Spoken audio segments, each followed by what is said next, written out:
Hello everybody, my name is Carri. If you don't know me, I run Traveling Pony Studios, which is a small crochet business, and we're working through Vlogmas, guys. And I can't tell you if I'm actually going to be able to get this video out on day 10 or 11, because yesterday I got really behind on like recording, and by the time I like got inside, I was like, girl, I don't have time to record. So I didn't record. And then this whole day has been so weird. It's been so rainy here in Georgia. Like, yesterday we got like 1.5 inches of rain. I think today it's supposed to be like even more. Let me just show you guys really quick. I'm just gonna show you guys Atlanta, but I'm a little bit more north than Atlanta. That's, oh gosh, that's us right now. So I'm more like right before the orange red area. So that's really cute, really fun, really lovely.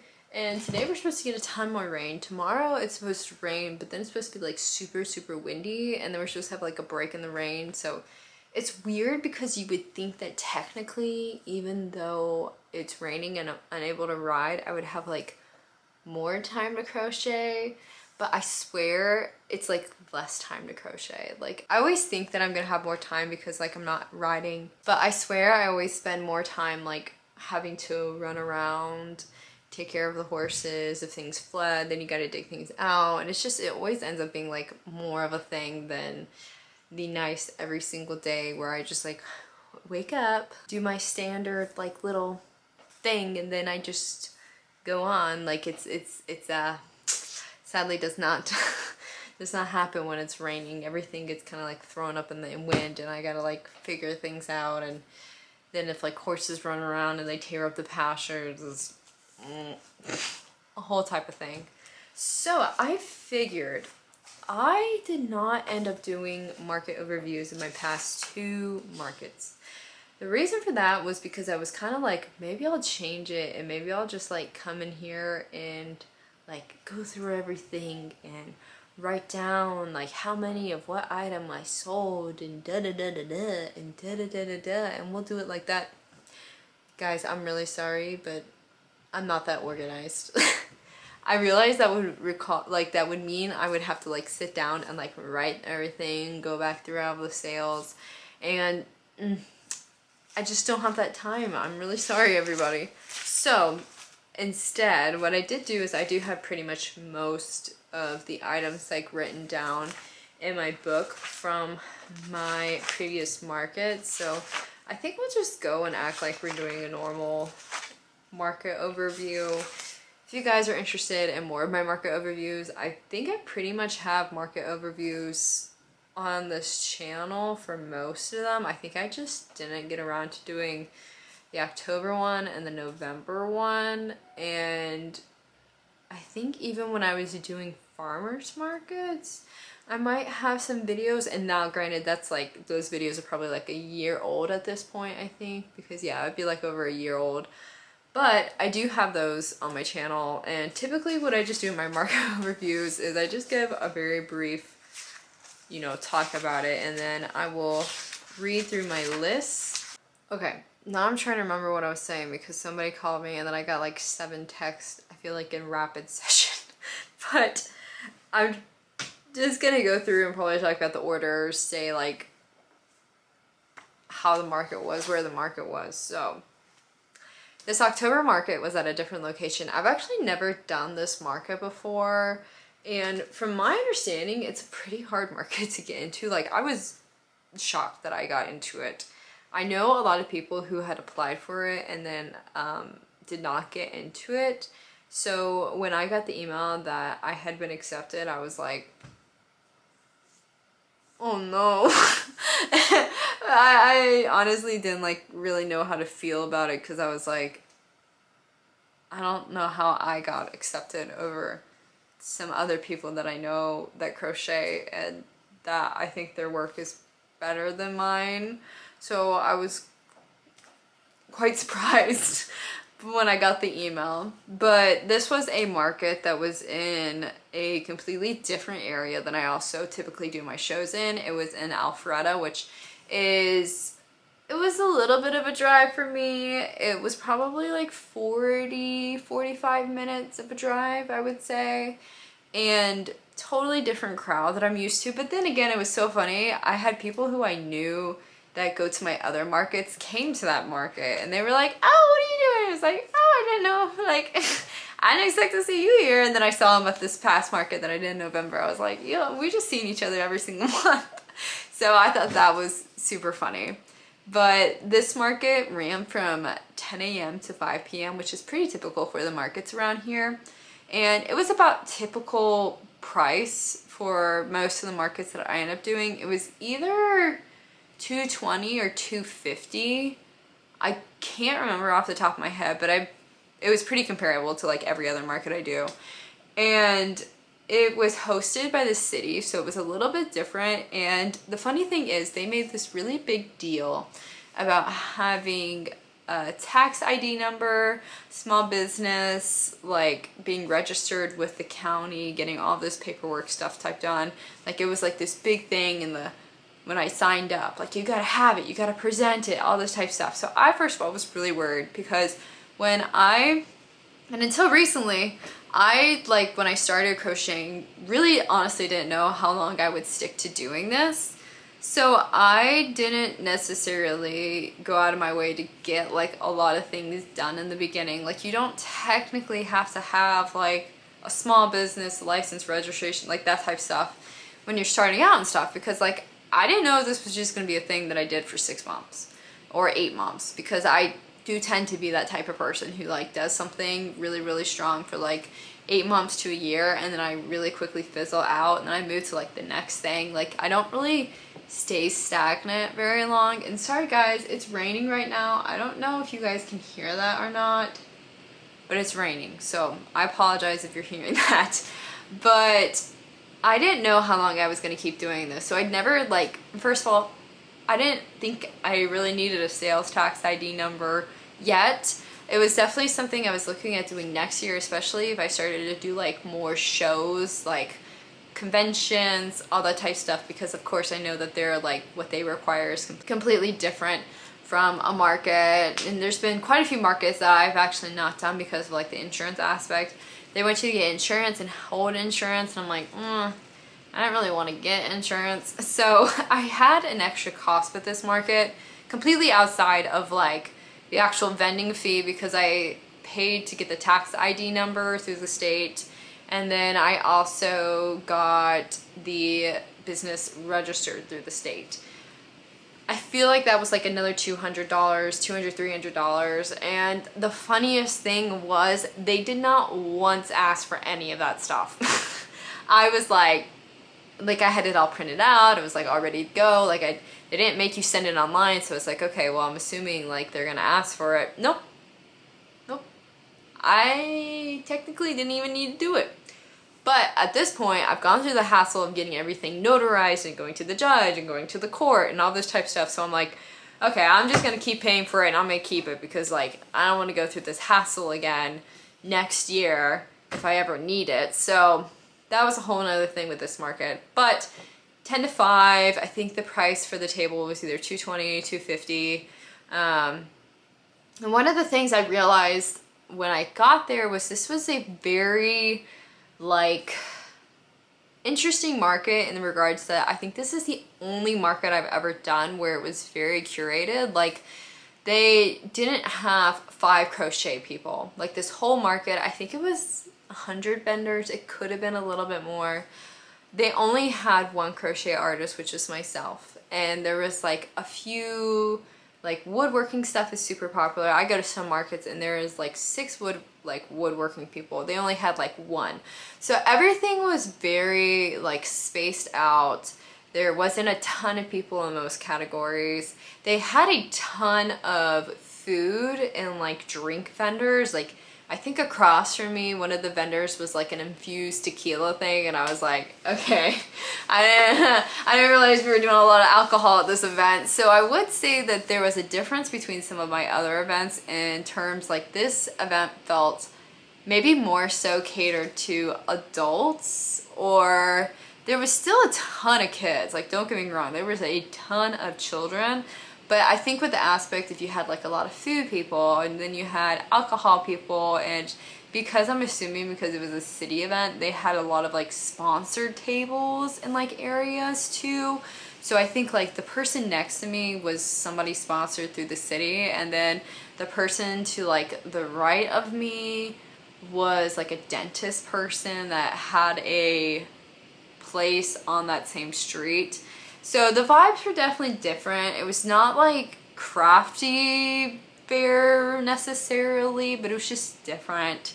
So with that all being said, when I got there and I saw that I was the only crochet person, I wouldn't lie, I was a little bit popping off, because I feel like every single market I've done this year, there has been 5, 6 other crochet people at the market, and somehow I always get put almost literally next door neighbors to someone or across the way and a few rows back. So I always get placed like really close to other crochet people.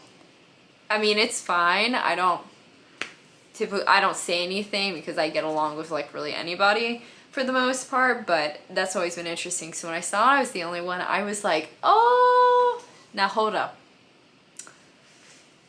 There was a green area, and then you walked a little bit through a pathway, you got on this main strip, which was where the market that I was doing was. At the green area, right around the corner, was a children's market. So I guess it was some like child market, entrepreneur type thing, and let me tell you guys, there were so many kids crocheting. I was like feeling really good about myself until I walked around the corner and I saw that, and I was like, oh no. Because instead of like having like 4 or 5, I mean, I think I had walked that way to go to the restroom and I counted like 10 crocheters, and I was like, ah.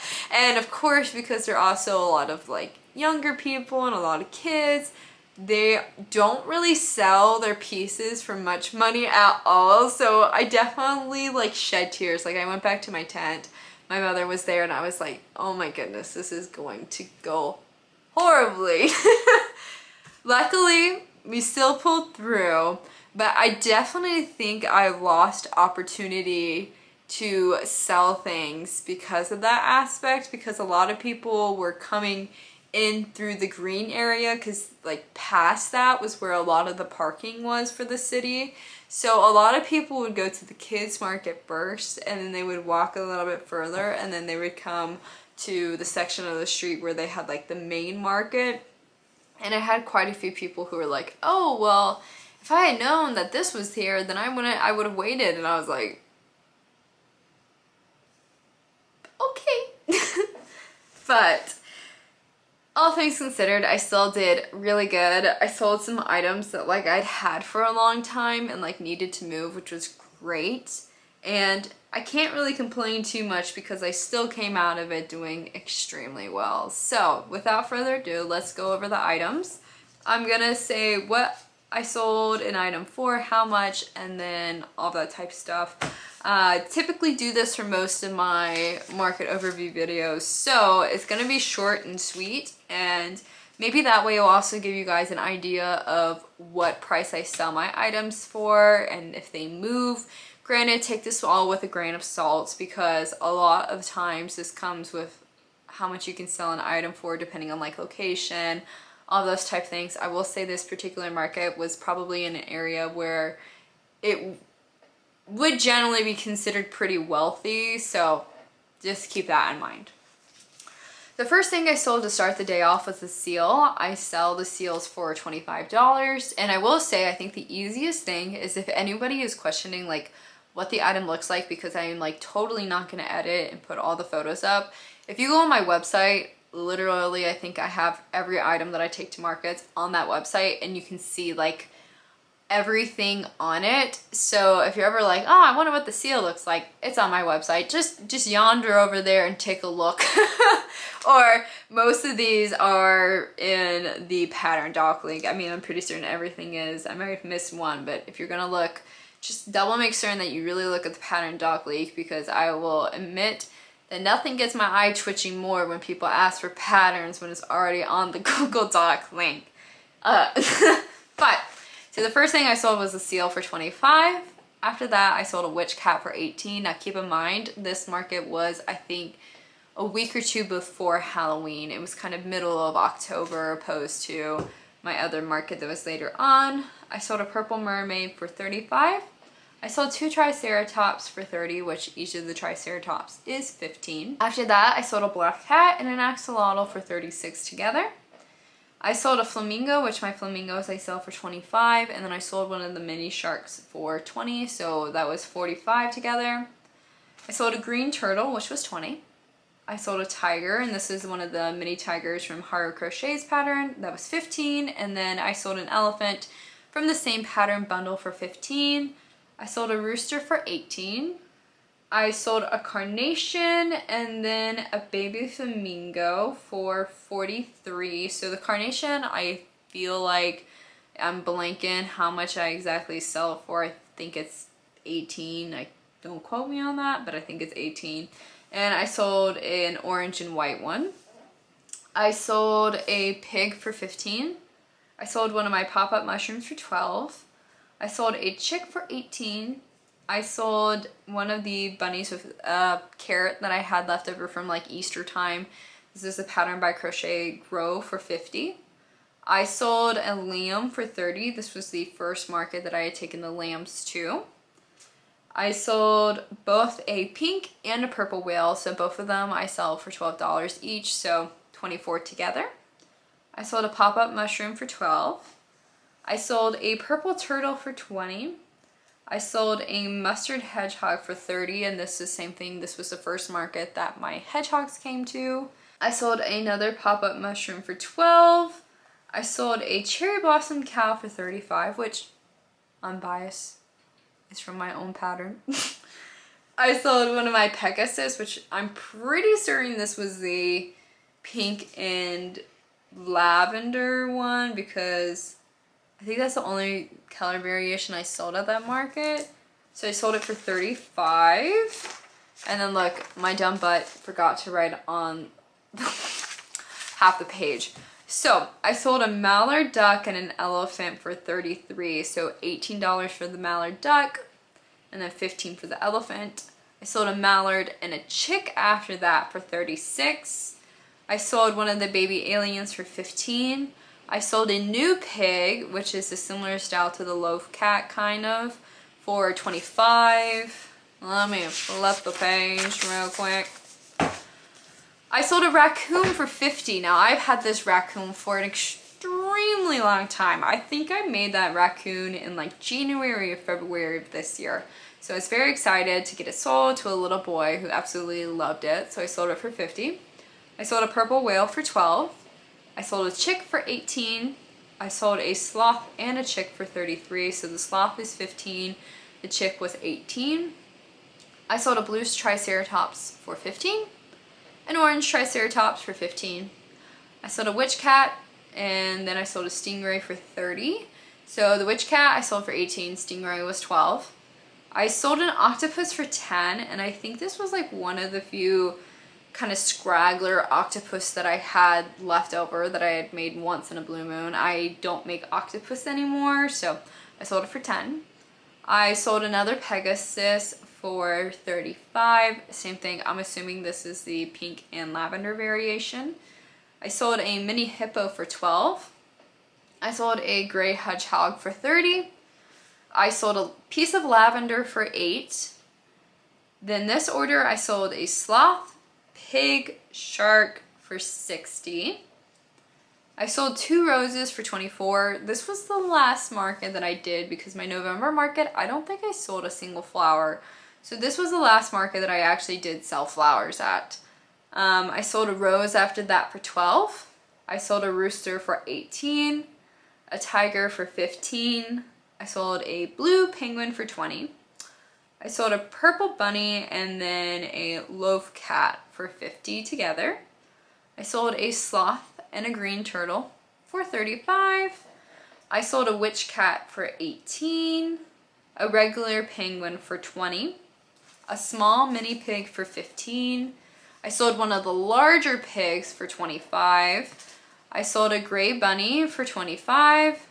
I sold my mousse, which I had made just for this market. I haven't been able to make another one because I ran out of time for the November market, and then I'm not really marketing right now, so I haven't remade any, so I sold that for 40. I sold an otter, which I had literally finished the night before. It was a massive otter for $60.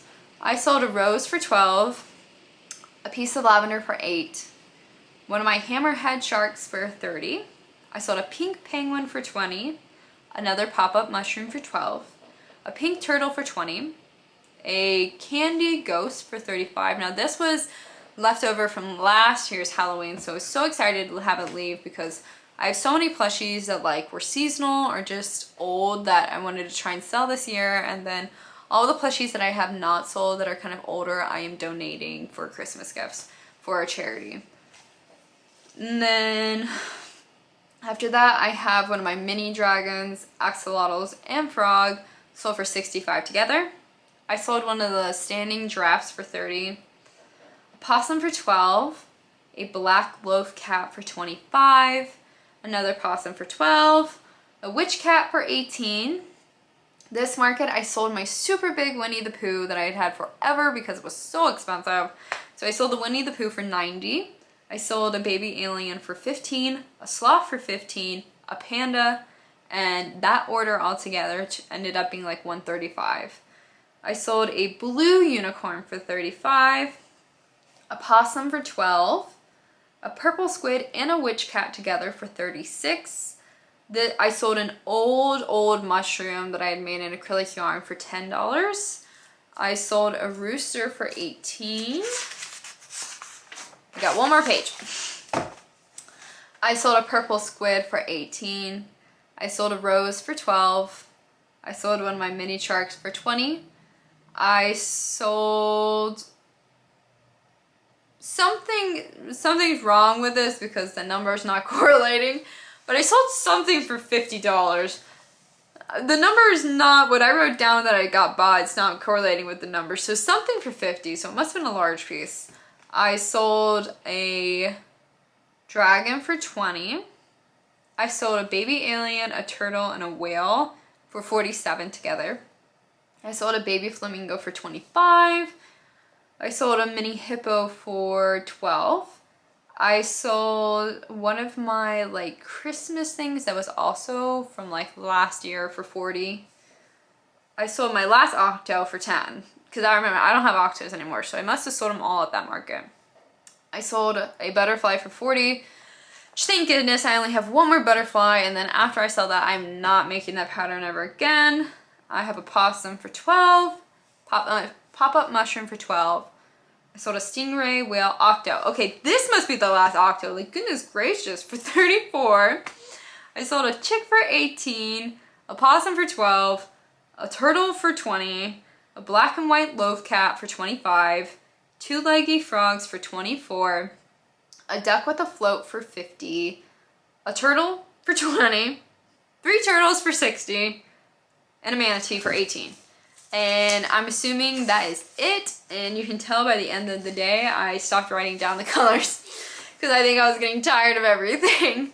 So all in all, I think that's pretty much most of what's sold. Probably I missed some things, or probably I messed up things. Like, honestly, when there's a lot of people coming and going, it's kind of hard for me to keep track. But as you can tell, it was a super good market. Now, time has passed, so I don't have the numbers written down, but I can kind of tell you what I made off of a rough remembering. I think I made between the 2,000 to 2,500 range. I don't know a specific number because this was about 2 months ago, but it was kind of in that range. Now, granted, I had a lot more expenses in this market because of having to get like the license, the tax stuff, the general fee. For most people would be pretty expensive, but for me, most of the markets I go to are $200 and up. So it really wasn't anything that surprising to me personally, but all in all, I made back my expenses. I had a really good time. It was in a different location, but I got to spend the day with my mother, which is always great. I had a great group of people helping to take care of the barn, which definitely helps relieve my stress when I'm not able to be here taking care of the horses. And all in all, I can't say anything that really stood out to me. I was really thankful to have the opportunity to be at this market, especially since it was so juried, and I felt proud of myself for being one of the few crocheters allowed in that market. So I definitely, when I got the notification, I was like, okay, maybe I don't suck at crocheting. But I hope you guys enjoyed this market overview. I'm gonna have the market overview for November. I just need to get around to recording it, of course, and we'll just do it in the old style like this. So I hope you guys have an amazing rest of the day, and I hope to see you guys in the next video. Bye!